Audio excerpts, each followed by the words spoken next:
TCI is brought to you by Malibu Moon, sire of undefeated Arkansas Derby winner and leading Kentucky Derby contender Magnum Moon. Best of luck next Saturday.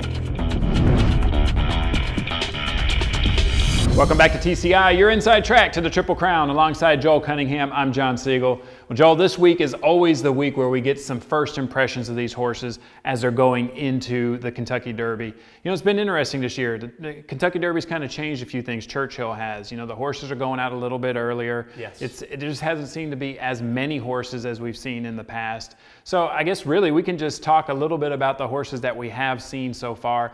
Fortunate enough to be there when Todd's horses came up from Florida.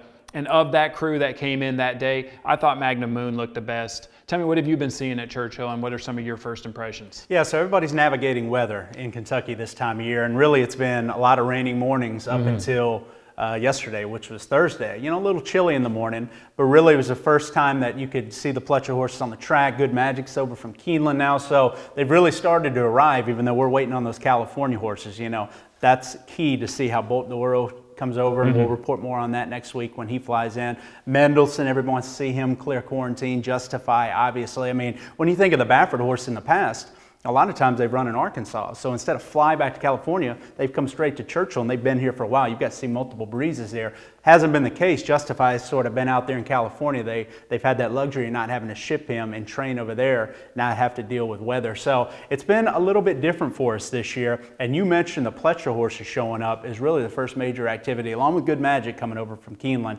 Them getting off the plane, the Pletcher horses, you mentioned Magnum Moon is a colt that I agree. He looks like he's doing well. Came out of the Arkansas Derby well, John. See no ill effects from that race. Framey type colt, and he's a May foal. So not only have we raved about what he's been able to overcome, even though he's not really seasoned, you see that in the morning, and even in the training at Churchill Downs, you see him. He looks at it, and he sees a lot of stuff when he's out there, John. He's a good feeling horse, and he just hasn't put it all together yet, and it makes you imagine about what kind of upside he has. When you look at that frame and realize he's a May foal, when he mentally puts it together, and he still has plenty of room to grow within that frame. One thing about his work, you know, again, all these Pletcher horses are on different patterns.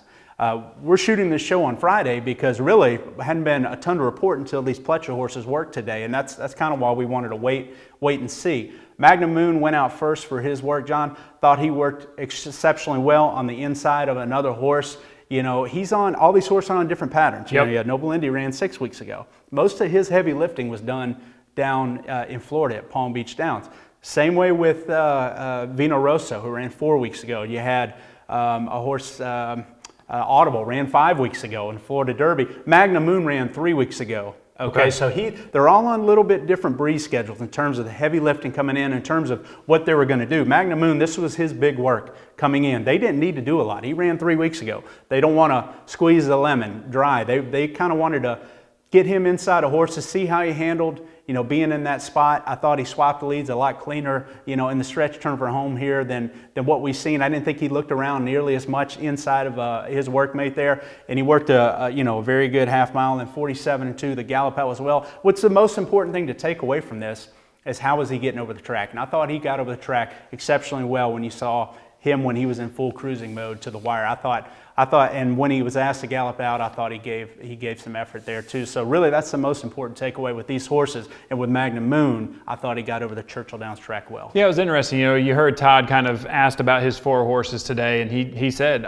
the most important thing was they all got over the track really, really well. I think VINO ROSSO had the fastest work of the day. You know, it was interesting to see Audible against National Flag, who's another WinStar horse. You know, that horse looked like he was full of run. And I'll tell you, I was standing there waiting for Todd's horses to come in, and National Flag was one of 2 horses in the barn.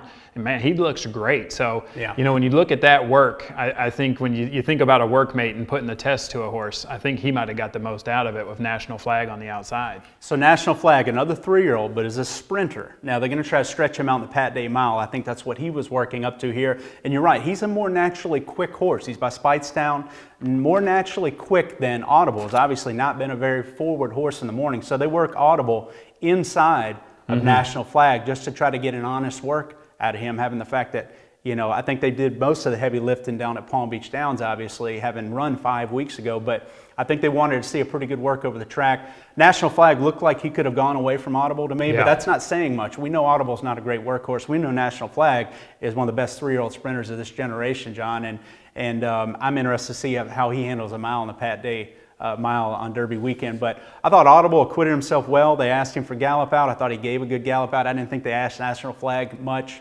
You know, I think National Flag could have definitely outworked Audible, could have galloped out probably better than Audible. But if you look at the times, I think it was a respectable work for Audible. And again, it was all about how he was going to get over the track, because we know he's not a flashy workhorse. So the fact that he worked in the inside here, I thought it was a pretty good half-mile work for Audible as well. I'll tell you a horse that just looks like he just is getting better and better, and it's not a surprise. I mean, he's our 2-year-old champion from last year. That's Good Magic. Tell me, what did you think of his, what did you think, how is he doing on the track, and when will we see him out there? You know, the talk about Good Magic this whole winter is that, has he physically developed from last fall when he won the Breeders' Cup up until this point? Now, that's sort of been the knock on him. You know, we know he was a top-class 2-year-old, but physically, has he taken that next step? And a lot of people have been concerned about him physically. You know, he's not the biggest Curlin that you're ever going to see. Very athletic-looking horse. I do like the coat and how he's coming into this race. I've not been able to see him train other than what's on the XBT, you know, video footage when he's usually working down there with Chad Brown in company, maintenance half miles away. Chad likes to do it with solid gallop outs. But that's sort of been the buzz with him. You know, has he physically taken that next step like his counterparts have, or is he about the same as he was last year? Because his form last year in the Breeders' Cup, that was a great race for 2-year-olds. It's not good enough to translate to beat this group now in May of the 3-year-old season. So that's the concern with him. But third off the layoff, I feel like Chad Brown, based on what I'm seeing in flesh, I'm not seeing a big horse. I'm not seeing a horse that has matured maybe with some of his contemporaries, but I'm seeing a horse that's doing well, and so I think he's going to run his race. The key is, how good is that race now? Because I think that race back in November was good enough to compete with these horses. I'm not so sure if that race, he has to convince me that race is good enough to compete with these horses in May. Well, let's run through the top 10 real quick and just kind of say, I mean, Bolt Dior we know is breezing tomorrow. Yes. And then he'll ship in. We'll see him next week. Justify breeze today, as you mentioned. Actually, did you talk much about that? What did you think of Justify's work today? You know, I don't think we've talked about that just yet. It's very important to know, because right now he's the one that's catching my eye, because he just never had a bad day. I loved his work last week when he worked 124 and change. You know, it was one of those typical Justify works where it just looked effortless. Looked like he was floating, John, with that big bounding, beautiful stride, and then he gave you that effortless gallop out. And it was one of those drop jaw type works that you've come to know from this colt. His work today, just again, I've only looked at it one time, and I don't know how that track in California was playing and what they were trying to accomplish there. It seemed like Bob Baffert really liked the work. It didn't look as effortless today. You know, he was cruising along, and he allowed his workmate to go in front of him. Typical work that you'll see from Bob Baffert, where he allows the workmate to open up. And Justify floated out wide intentionally. And you saw Drayden Van Dyke just try to see if he would go get him under his own courage. What you saw American Pharaoh, Arrogate, all of Bob's big horses, they typically, when they're in form, they go get that workmate under their own courage. No encouragement from the rider at all.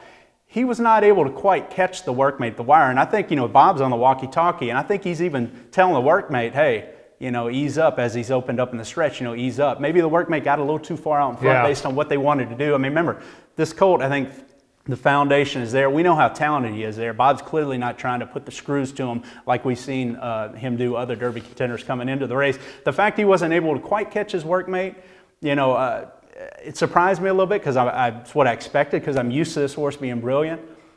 But he did give a pretty good gallop out, John. You know, they asked him for gallop out. They never usually ask him for gallop out, and he gives it. Well, now they asked him for gallop out, and he gave a pretty good one, in my opinion. Still didn't think it was his best work I've ever seen, but certainly it's hard to knock the work, John. I mean, Baffert was certainly happy with it, and for me, I wanted to see maybe a little more, just because I think that highly of the colt. But who knows, maybe the work went awry based on the way the track was playing. Maybe the workmate got a little too far out in front based on how fast Bob wanted him to go in this final work. Yeah, I thought the workmate got out there a little bit. You can see the rider on the workmate kind of looks back, and you know Bob's always talking. So, and you know he's in their ear the whole time. So I think he's like, man, you're way out there. Yeah. Sure. So I think I'm with you. I think that his gallop out looked pretty impressive. You could see that stride just lengthen a little bit, which is what I was hoping we would see when he was catching his workmate. Magnum Moon, we talked about his work. We're happy with that. Mendelssohn coming in next week. We'll get to see him when he clears quarantine. Yes. Good Magic's working tomorrow at Churchill. Yes. So we'll get to see that. We'll get to see that. VINO Rosso, I mean, he worked a bullet today, right? He was the fastest at 4 furlongs. He's still the Pletcher that,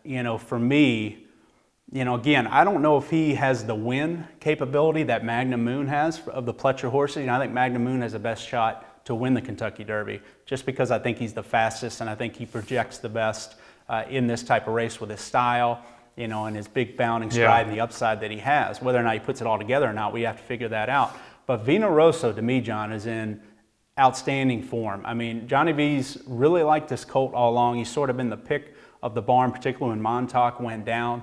To be that Triple Crown Classics horse to focus in on May, June, he was disappointing, but he had excuses. I mean, we talked about how quirky that track is at Tampa Bay, so we liked him going into the Wood Memorial. I thought, the more and more I look at that Wood Memorial, the more impressed I am the way he levels out the last 16th of a mile and is going away from Enticed. I just think that he has the best classic profile of a horse that, with Magnum Moon, again, how's he going to handle the mental challenges? Yeah. How is he going to handle a lot of the seasoning issues he has to deal with? Everybody talks about the Apollo curse. There's a concern there. And the fact that he has a similar style with some of these other horses that are going to be tactically placed, is a concern. Those horses like Justify that he's going to have a similar type of style with in the race.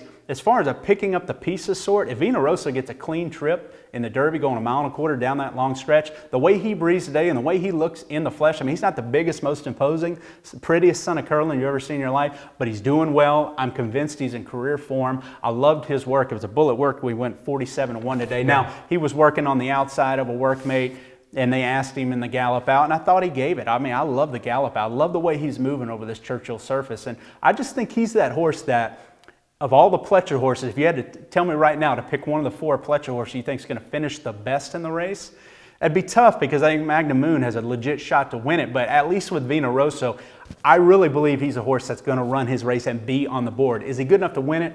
I don't know if he is or not. I do think there's a very good shot that you could look up and see him at 2nd or 3rd in the race. All right. Well, that sounds exciting. It's going to be good to see. Solomini, he worked, I think you told me he worked 3/8 the other day. It was speedy, it was fast, and we'll just see what this colt is. I still think he's just seems to be an enigma. It's tough to train. Bob's admitted that. I mean, he's had his antics. I don't know what they're facing with the colt, but they weren't going to do a lot with him. I think this was more of a sharpener work. He obviously, when he's run his best races, in my opinion, the reason I like him is he's been able to get forward position, get in a good cruising rhythm, and be tactically placed, and then still grind away down to the wire. And that's what I think makes his profile so interesting for a race like the Derby and some of these Triple Crown races going further, particularly down at long stretch at Churchill. He can get in that forward position and then continue to grind away and maybe outstay some of these horses. And that's the thing with him is, they flew him to Arkansas. We saw the antics again. I thought he ran a sneaky good second there. Again, we talked about the wide trip off a slow pace, and for him to come back on Combatant and get second, or third, he was that close to getting second, even though Quip got a perfect trip on that slow pace. So he's an interesting contender, John. The photos that I've seen of him, I thought it looks like he'd come out of the Arkansas Derby well in terms of when you think about having to put him on the plane, go back to Santa Anita, 3 weeks coming up, he's going to have to fly again, and 3 weeks after that Arkansas Derby, he's going to fly in again and run in the Kentucky Derby, the race of his life. I think Bob wanted to work him 3/8 just as a sharpener, not do too much, but maybe work a little speed into him. Because I think they feel like his best shot, again, is showing that tactical ability to be in the forward third of this Derby field, and then maybe having the ability to grind and outstay the rest of these horses. All right, talk about Enticed. He was still down in Florida, right, where he did his final work? Yeah, and he's not a great workhorse. He has that high knee action, turf horse. He worked with affiliates running in, Take Charge Paula, I think, is running the Oaks, and she's more, I think, of a sprinter type. He's a horse that, again, is not a real generous workhorse. Is a 101 type work. Again, he's coming back in 4 weeks. He's going to fly in for Kieran McLaughlin. We know he likes Churchill. Look, if you're looking for a horse that is honest and can be that closer that you can, maybe have on the board in your tickets. I'm not so sure he's a win candidate, but remember that Jockey Club, Gold Cup that he ran, Kentucky Jockey Club Stakes that he ran in, was we thought was a good full field at the time. He shipped in, and first time around, two turns won the race. So again, you have to give this horse credit. He seems to fire his race every time. So I thought it was just for him, you're not going to see anything flashy in the morning. I'm interested to see him in person when he ships in. All right, and Audible we talked about, and then Hofburg. He's a horse that a lot of people are talking about him. I saw Bill Mott on the news today talking about this horse, and he really likes his chances with him. Tell me, what do you think? Yeah, I mean, Hofburg, you see good-looking son of Tappet with that Juddmonte female family, and, you start thinking right away, here's a Travers-type horse, with some of these horses that we've talked about. I mean, Magnum Moon, I think you're going to see the best of him this summer if he stays right and he doesn't go through the grind of this Triple Crown Trail, which we've seen this Triple Crown Trail chew up and spit out a lot of them. But he just looks, again, he's the upside that you're excited about.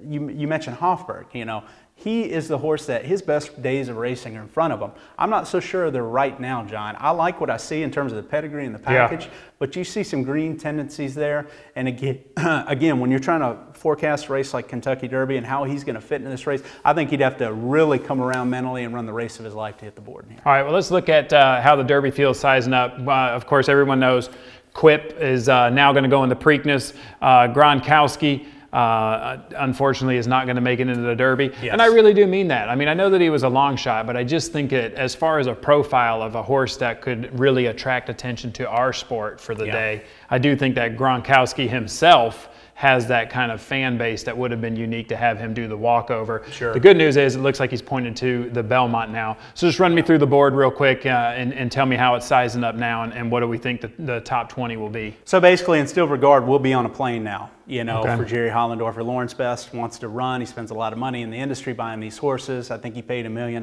for this colt. He wants those tickets. He wants to be in. And what's so interesting is, here's a colt that I had as a top 3 contender after his Risen Star, because again, as we're sort of profiling these horses in the wintertime to try to get a projection on who's going to come around in May, he's one for me that, they sprinted him early in California.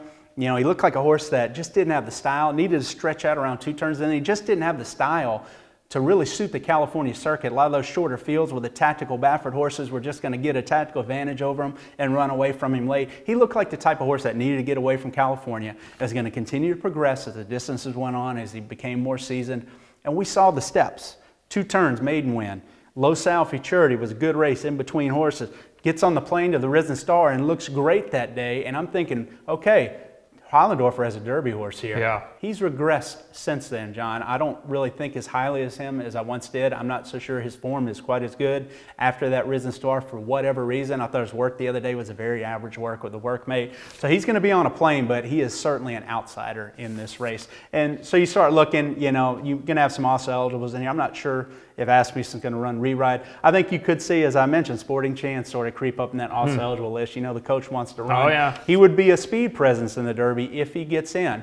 So the pace of the race, all that stuff, we'll talk about that next week. But I think that's your field of 20 right now, and it's a pretty solid field going in. And you mentioned Quip. You have to give kudos to WinStar Farm in terms of their management of him and their stable. I mean, it shows when you have a guy like Elliott Walden.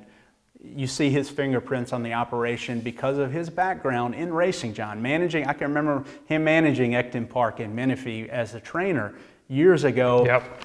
2 successful campaigns where they were able to coexist in successful campaigns. For him to have 3 or 4 horses now with WinStar and manage them the way that they've been managed, I think it's a feather in the cap of their operation. They're doing it better than really anybody right now. And when you look at Quip, here's a horse that was going to run in the Bluegrass. Well, snow was in the forecast, and Justify went out of the Arkansas Derby and stayed at Santa Anita when, they had that shuffle there in the Baffert barn. Yep. So what's Elliott do? He scratches out of the grade 2 and he tries to get a grade 1.